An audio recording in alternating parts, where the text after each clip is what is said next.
Hello everyone, welcome back to Elite English Club, and today we will discuss Silk Road of class 11th from Hornbill book. तो चलिए चलते हैं chapter 8 discuss करते हैं. Let's start. Nick Middleton जो कि इस चैप्टर के ऑथर हैं, साथ ही साथ वो नरेटर भी हैं, और ये एक British physical geographer and supernumerary fellow भी हैं सेंट कॉलेज ऑक्सफोर्ड के. इनका स्पेशलाइजेशन डेजर्टिफिकेशन में है.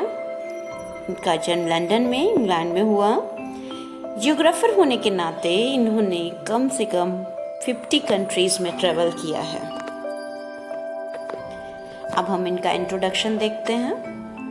निक मिडल्टन जो कि इस कहानी के मुख्य पात्र हैं, इन्हीं के इर्द गिर्द स्टोरी घूमती है और ये एक जर्नी के बारे में डिस्कस करते हैं. इनका एक्सपीरियंस है इस जर्नी के बारे में, वो शेयर करते हैं रीडर से, जो कि राबू से माउंट कैलाश को होती हुई इनका कोरा कंप्लीट करने को होती है. लामो उन्हें फेयरवेल गिफ्ट देता है, जो कि एक फुल स्लीव शीप स्किन की कोट होता है. निक ने ऑथर ने यहाँ पर टेटसन नाम की एक ड्राइवर को हायर किया है, जो कि उनकी कार ड्राइव करेगा और उनकी जर्नी में साथ रहेगा. साथ ही साथ डेनियल नाम के शख्स भी उनको डार्चन तक एस्कॉर्ट करेंगे. अब हम इसकी समरी देखते हैं. जैसा कि मैंने बताया कि इसके मुख्य पात्र ही इसके राइटर हैं और नरेटर भी हैं, कथाकार हैं, जिन्होंने अपना अनुभव शेयर किया है यहाँ पर, जो कि उनकी यात्रा है माउंट कैलाश की.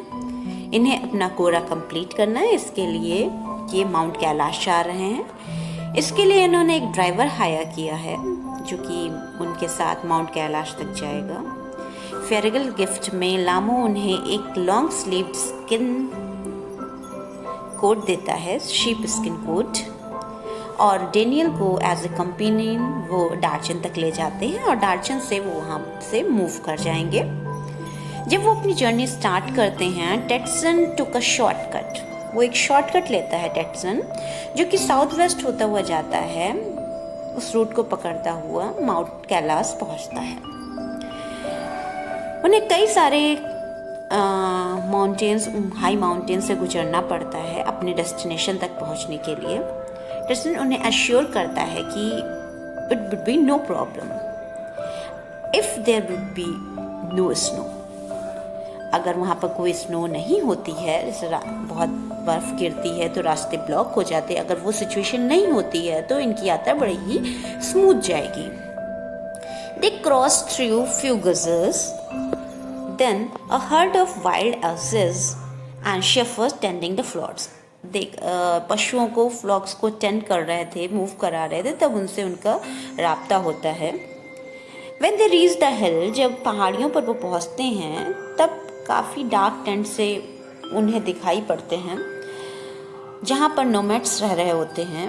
उन्होंने तिब्बतन मैस्टिफ्स देखे, जो कि टेंट के बाहर खड़े हुए थे, गार्ड कर रहे थे उन टेंट्स को.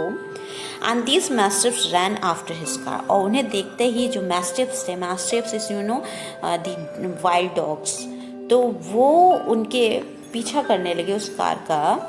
फिर वो आगे चल के जब टेंट के पास पहुँचे तो देखा कि इन डॉग्स काफ़ी जबड़े बड़े थे, जो कि उन्हें डराने के काम आते हैं और काफ़ी स्कैरी लग रहे थे. इनसे मिलते हुए देन इन लोगों ने अपनी यात्रा कंटिन्यू रखी, और जब ये घाटियों तक पहुंच गए, दे विटनेस स्नो कैप्ड माउंटेन्स. तब उन्होंने देखा कि पूरी जो माउंटेन्स थे वो पूरे स्नो से भरे हुए थे, ढके हुए थे, और रिवर्स जो थी वो ब्लॉक थी आइस से.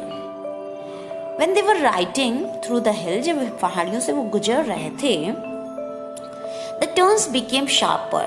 तब जो मोड़ थे रास्तों के वो काफ़ी शार्प थे एंड रोड जो थी वो काफ़ी बम्पर हो गई थी. यू मीन टू से कि काफ़ी गड्ढे हो गए थे, काफ़ी हाई और लो स्लोप हो रहे थे. Then Tetson was driving in third gear, और टेटसन थर्ड गियर में कर रहा था जिससे आसानी से बर्फ़ को मूव करते हुए वो आगे बढ़ते जाएं. तब प्रोटैगनिस्ट को थोड़ा सा जब गियर थर्ड गियर में कर रहा था तो गाड़ी की बार बार आवाज़ और उस प्रेशर के कारण उसको कान में प्रॉब्लम हो रही थी, इरिटेशन हो रही थी. एंड फिर he had his nose snotted to clear the congestion. जब मौसम चेंज होता है या वेदर चेंज होता है, या आप कह दीजिए कि आपके आप फ्लैट से आप हिल पर जा रहे हैं, तो आपको उन चीज़ों का सामना करना पड़ता है, अनफेवरेबल वेदर का सामना करना पड़ता है, जिससे आप अनईजी फील करते हो, आपको कोल्ड हो जाता है, कंजेशन हो जाता है. फिर वो अपना रिस्ट वॉच चेक करता है तो देखता है कि वो 5210 मीटर सी लेवल के ऊपर पहुंच चुके हैं. वे जब वो अपनी फर्स्ट कठिनाई को पार करते हुए रोड पास पहुंचते तो देखते हैं कि रोड पूरी स्नो से भरी हुई है. Tetson threw dirt on the snow. वो साफ करते हुए आगे ड्राइव करता हुआ सेफली रोड पर पहुंच जाता है. वो फिर से अपनी जर्नी शुरू करते हैं थोड़ा ब्रेक लेकर. प्रोटैगनिस्ट को काफ़ी हेडेक हो रहा होता है तो वो कुछ से वाटर के लेता है, वाटर बॉटल से. They were still climbing up the hill. अभी वो चढ़ाई कर रहे थे एंड अब वो 5515 मीटर सी लेवल के ऊपर पहुंच चुके थे. They stopped again. उन्होंने फिर एक ब्रेक लिया, स्टॉपेज लिया, and this time the fuel tank hissed when Tetson unscrewed the top.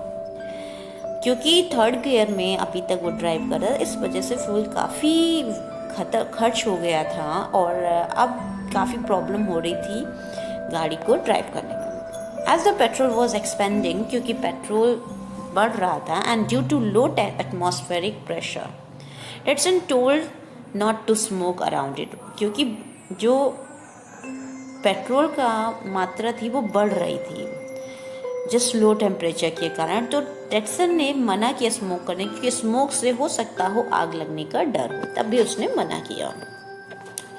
Soon in the afternoon around 2 o'clock, करीब 2 बजे दोपहर के, उन्होंने लंच के लिए स्टॉप किया एंड प्रोटैगनिस्ट जो कि मुख्य पात्र है अपना ऑथर, उसके सर में दर्द हो रही थी जो कि वो अब खाना खाने से चली जाती है. By late afternoon they reached a small town called Hor. वो हॉर पहुँचते हैं एंड ईस्ट वेस्ट हाईवे पर पहुँचते हैं. तब ये पुराना रूट जो था वो लासा से कश्मीर को जाता था. डेनियल वहाँ से उतर जाते हैं कार से और वहाँ से लासा के लिए लिफ्ट ले लेते हैं. फिर उनकी कार कुछ प्रॉब्लम हो जाती है और कुछ टायर पंक्चर हो जाते हैं. तब टेटसन थोड़ा सा वरीड हो जाता है और फिर उन्हें फिक्स करने में लगता है. तब तक जो नरेटर है वो वहाँ पर लोकल कैफ़े जो होर का है वहाँ पर एक कप चाय पीता है और फिर उसके बाद वो वो वहाँ पर थोड़ा सा अनकंफर्टेबल फील करता है, उस प्लेस को अच्छा नहीं फील करता है.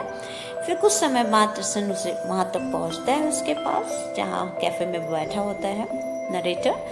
फिर से वो अपनी जर्नी शुरू कर देते हैं क्योंकि अब गाड़ी फिक्स हो गई है प्रॉब्लम उसकी.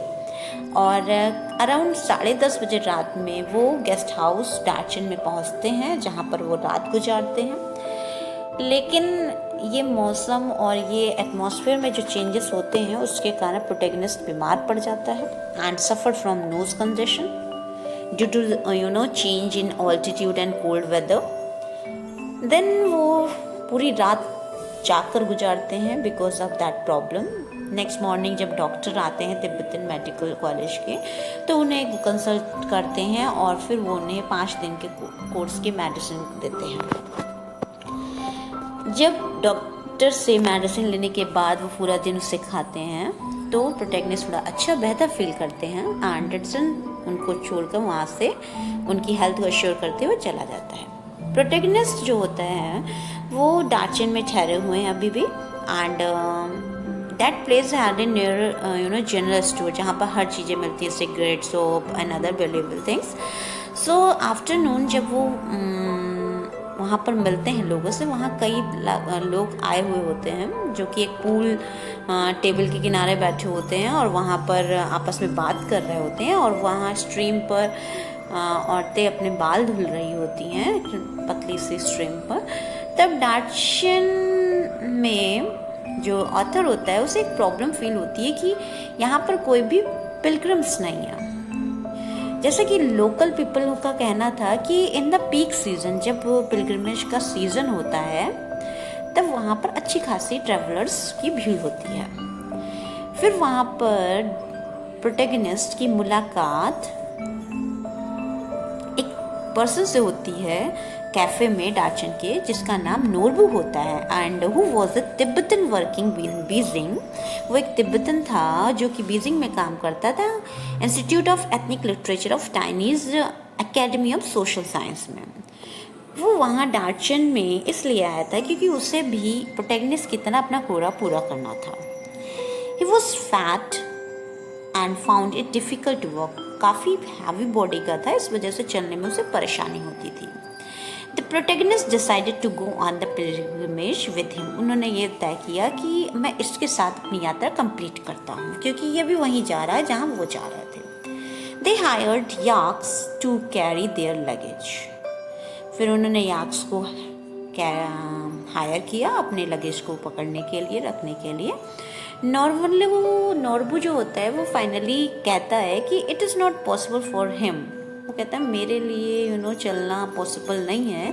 While he collapsed across the table and laughed hilariously. वो अपने आप ही खूब तेज हंसने लगता है टेबल पे आगे गिर के, और कहता है वो इसलिए नहीं पॉसिबल है क्योंकि उसका पेट जो है वो बहुत ही ज़्यादा बड़ा है और इसलिए वो मूव नहीं कर सकता। इतना कहते हुए फिर ऑथर अपनी जर्नी कंप्लीट करता है उसी के साथ। So this was the experience of the author as well as narrator of Mount Kailash travel. So I hope आपको ये चैप्टर पसंद आया होगा. If you have any queries, so please do not forget to comment in comment box. Till then, take care.